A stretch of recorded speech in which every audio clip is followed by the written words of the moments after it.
Class 9. This is a discussion on the exercise questions of chapter 4, structure of the earth. We begin with the first question. What do you mean by the crust of the earth? This answer is given on the first page of the chapter, that is page number 30. Under the layers of the earth, it's the second paragraph. It is the thin outermost layer. The earth's crust averages about 17 kilometers in thickness throughout and is referred to as mineral skin. It is made up of continents, oceans, and from it emanates forms the soil, sediment, salt, gases, liquid, and all components of the earth. In the widest connotations, the crust consists mainly of two types of rocks, granite and basalt.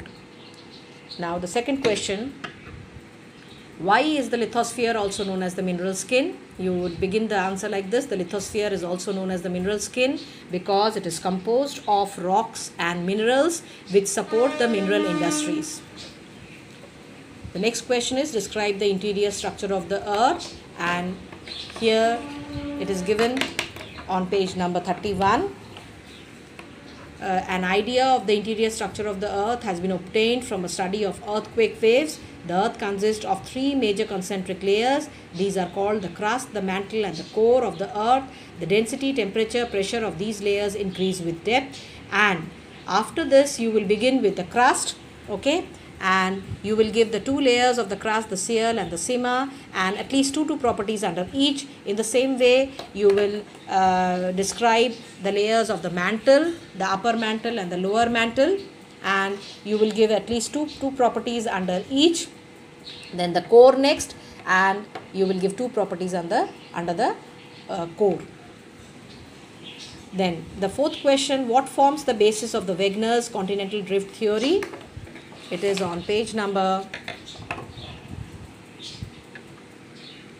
31. It is in the second column, the third paragraph. Though these two layers are pertaining to Ciel and Sima. So though these two layers are in solid state, the lighter Ciel is considered as floating on the denser Sima layer. This arrangement of Ciel floating on Sima forms the basis of Wegener's continental drift theory and the supercontinent Pangaea.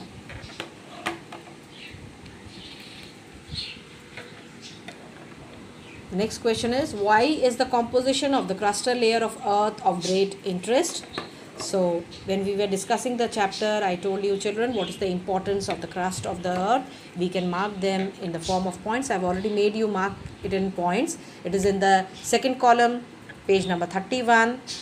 Second column, the last paragraph. The composition of the crustal layer is of great interest because we get most of our minerals from the crust of the earth. That is point 1. Point 2. It also has the valuable soil layer which is essential for the growth of both cultivated wild plants. Point 3. The physical features of the earth's crust influence land use and other human activities. And point 4. The density of human population also depends on the nature of the relief features in an area.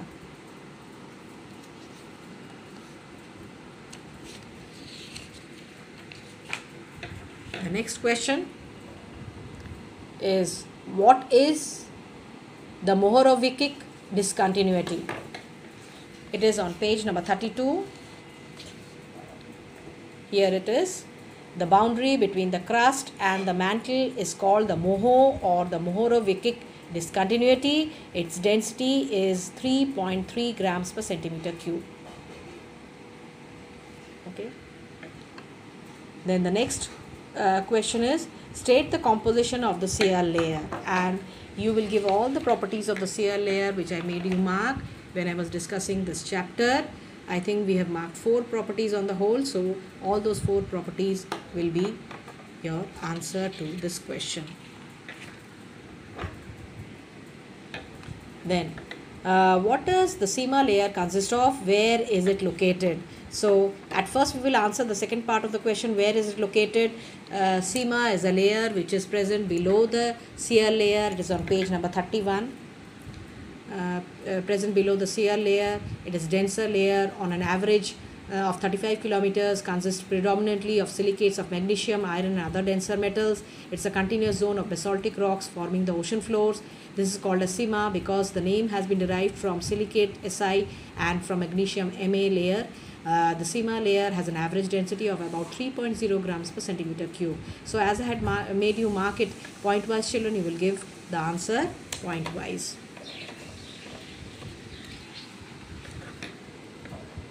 The next question, distinguish between SIMA and CL layer. Again, you have marked four properties under these two layers, SIMA and CL. So you can make the make two columns and you can write the points, corresponding points, distinguishing points. Then the 10th question, which are the two most abundant chemical elements in the Earth's crust? All of you take this down. The two most abundant chemical elements in the Earth's crust are silica and oxygen. All of you write it down. The two most abundant element in the Earth's crust are silicon and oxygen. Then the 11th question, describe the mantle of the Earth. And here on page number 32, we have the description of the mantle of the Earth, which is given here. In the second column, the mantle of the Earth lies below the crust of the Earth. The mantle has an average thickness of 2,840 kilometers, consists of mixed silicates and metals, magnesium and iron, rich in olivine. Density of mantle varies between 3.0 grams per centimeter cube and 5.5 grams per centimeter cube. Then of course you have to write a little about the upper mantle and the lower mantle. At least two points taken from the upper mantle and 2 points from the lower mantle has to be mentioned for this answer. But it is compulsory that you write as your introduction to the answer the all the points under the mantle. Next question is, state the properties of the core of the Earth. And here it is again on the page number 32, the last paragraph of the second column. Here we have many properties. We have already marked it. The density of the core is 13.0 gram per centimeter cube. In the center, it is composed of, this will be the first point. The density is the first point. Second point, compound of alloys of carbon, iron and silicon.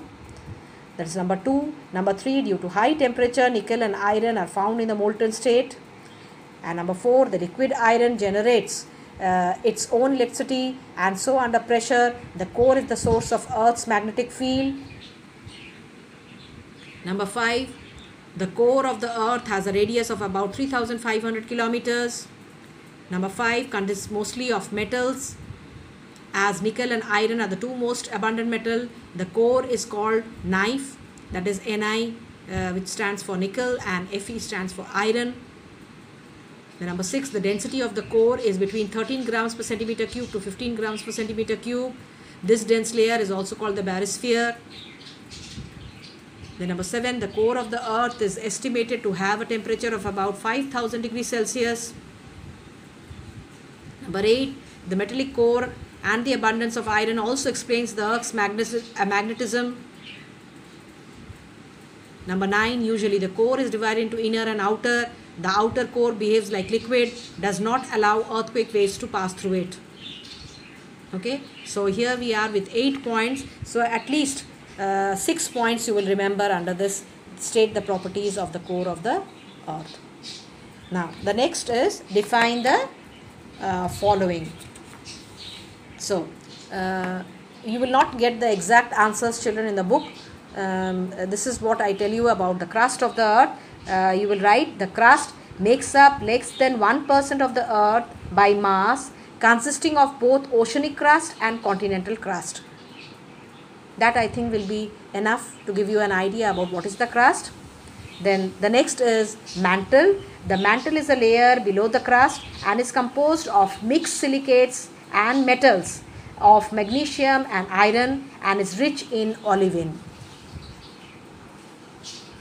Then the core is the innermost part of the Earth, composed mostly of iron and nickel, which is found in the liquid form, and these are the two metals which are responsible for Earth's magnetism. Then the next is biosphere. This answer of course is given here. On page number 30, you find it in the first column, the last paragraph. The composite zone inhabited by most living creatures is called as the biosphere. And now the last term is ethnosphere. Ethnosphere is the upper mantle and is partially in the molten state. Now here is the diagram. You can refer to the diagram which is given on page number 32, and you can mark the layers which are given here. So I wind up. Goodbye and take care.